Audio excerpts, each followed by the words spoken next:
Hey guys, I trust that you've been enjoying May Missions Month here at Gateway and just really putting a focus on the calling that we have as a church to be mission focused, to be out there in the community, to be supporting those on the mission field, to be networking and partnering and training and equipping those who have been called to the mission field. Hopefully you've caught up on all the videos, the Mullins, the Campbells, the Beesons, local missions like Shekinah House, and all the little bits of stories that we've been sharing from individuals and groups as well. For us here at Gateway, we've had a strong history of reaching out to the young people of the city, to giving them a place, a safe place where they can grow and thrive, but also to send them out onto the mission field, whether it's been locally, nationally or overseas. And we want to get back to that, to be able to capture what it means to have a generation rising to be used by God. A great example is a girl that I've worked with in the past. Her name's Bianca, and I might shoot over to her to share her story. Hello, my name is Bianca. I'm 19 years old and I live in Launceston, Tasmania. And currently I go to Door of Hope Christian Church, which I have been to since the start of 2017.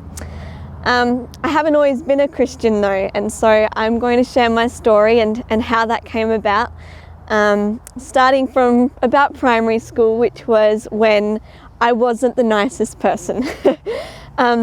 So in primary school, a lot had already happened. My parents had divorced when I was 4, which didn't entirely affect me because I think I'd just grown used to a certain way of life because 4 years is not a long time. And so it didn't really completely affect me all that much, but I did start to notice the effects towards starting my teenage years, and all through primary school. I remember being so nasty, and so I was violent. I would lie about things, and there's so many experiences that I had that I'm really ashamed of to this day, that I try not to be.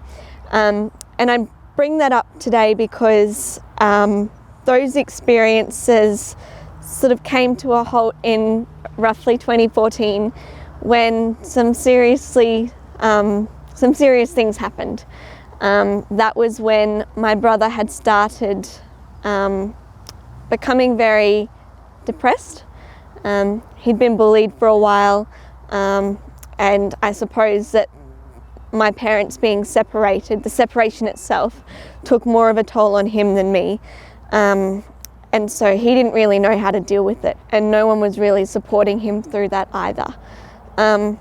So 2014 was also the year that a close friend of mine, who no one knew was a close friend of mine because it was all over social media. She had been talking a little bit about how she'd been bullied, but I didn't give it much thought because everyone was being bullied at the time, and quite frankly I didn't really care that much, which again I'm ashamed to admit, but I know that there is a light side to that story. But she would talk to me about how she really wanted to go to private school, and how she wanted to get a scholarship, and how she wanted to build a YouTube channel and get a busking license. And a lot of those things I knew a lot about because I'd either had friends who'd done that or because I had done that myself. And so I felt this already close connection with her, and already she was the sister of my brother's friend. And as what happens in a lot of rural communities, both of our families were quite tight-knit. But in 2014, when I had crossed over from the private school to a now public school, she had actually made the change from the public school to a different one because of the bullying. And when I moved to my new school, I didn't know very many people. I found it really hard to make friends that I already knew from primary school because they'd already made new friends. And so I felt very isolated. Being at home wasn't much fun. but I just wanted to just suck up all of the fun from learning and from getting good marks when I really wanted to be a scientist or an obstetrician, but that's another story. But at this time it was really hard because what had happened was that my friend had taken her own life.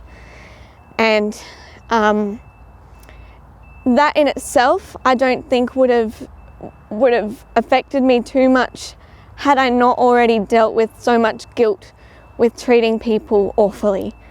But what compacted that was the fact that I'd been treating my own brother, who was dealing with the same issues that she was, in the exact same manner.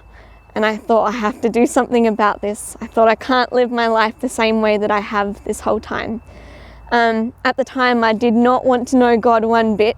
I think it was part pride and part feeling like I could handle everything myself. But when that happened, I decided I needed to make a change, and I looked at all of the inspiring role models in my life, like my granddad and like my school chaplain Jen, who sort of shepherded me away from that mindset and into one that was maybe a bit more healthy. And I was very fortunate because a friend of mine who had seen that things were difficult but didn't want to force me to be a Christian invited me to an Alpha course at the local church. And she was so kind and so forgiving. But what I remember most was how she encouraged me to give my own questions and to fight back per se when I was very private within my own sort of faith journey.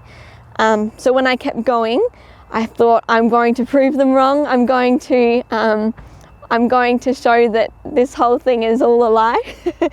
But I came out at the end of the 8 weeks with an immense sense of purpose. And I don't think that it was just to fill a gap that I had. I think that I really did believe in it, and I still do.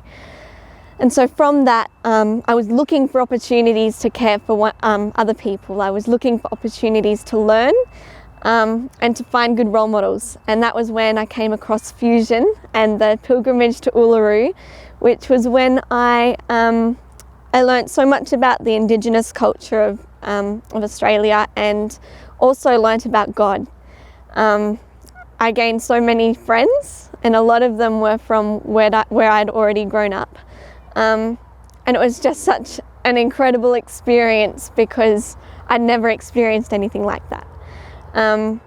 So then fast forward a couple of years when I'd had so many more experiences, like going to Element Camp and being around a whole bunch of young people who just spur you on. I'd realised that Christianity isn't just for old people. Again, I'm ashamed to admit that. But then something happened around 2017 when I moved to Launceston, and I don't think I was completely connected to being a Christian. I think in those early years I just was hanging on to my friend's faith and feeling like it was a good thing, but not like I needed it in my own life. So in 2017, my friend had invited me to Door of Hope Christian Church, and she was going to Deloraine Gospel Chapel, and her boyfriend was going to Door of Hope Christian Church, but I thought that I might be able to just fly under the radar and just not go. And so I moved in January, and for about 4 months I managed to fly under the radar until this random girl from my production class came up to me and said that my name was Bianca and she'd heard of me before. And I went, okay, well, that's cool, nice to meet you. And then she said, you're Eli's friend, right? And that's when I realised I wasn't really going to escape this whole church and connection thing. And I did decide to go to youth group to try it out, but I thought that that would be the last time I'd go.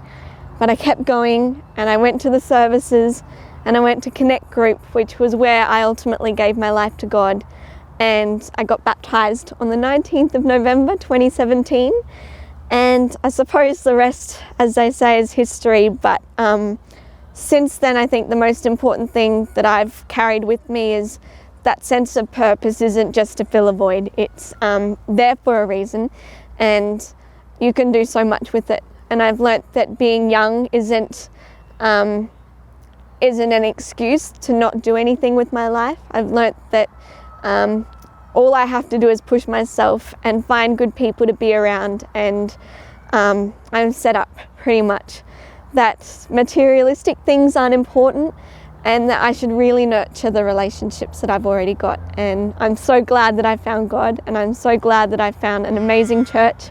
But ultimately, I think Launceston is just such a great community, and yes, I'm just so glad to be a part of it. Thank you for listening to my story.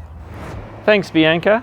For us, I love hearing stories like that and seeing a young person go from being part of a group and being part of something to really reaching out and being a role model and an example for the next generation.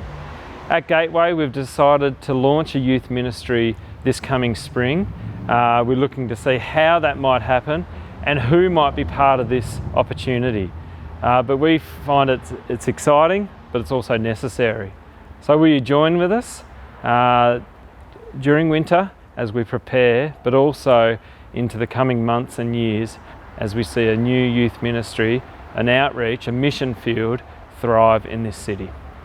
Thanks, guys.